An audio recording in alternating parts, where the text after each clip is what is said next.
In this video, I'm going to show you how to change the download location in GOG, specifically inside GOG Galaxy, so you can choose a better folder or even move your installs to another drive.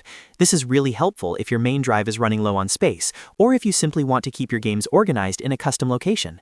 And if this tutorial helps, make sure to hit like and subscribe for more quick software guides just like this. Let's jump in.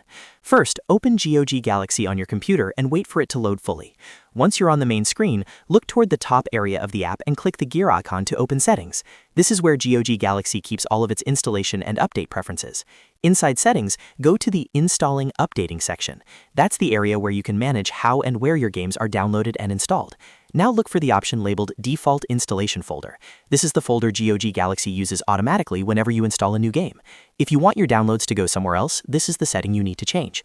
Click Add Another Folder or Change Folder, depending on what you see in your version of GOG Galaxy. Then choose your new drive or folder. For example, you might select something like D:games if you want to keep your game files on a separate drive. After selecting the location, make sure to confirm the choice and save your changes. Once that is done, GOG Galaxy will use your new folder as the default location for future game downloads and installations.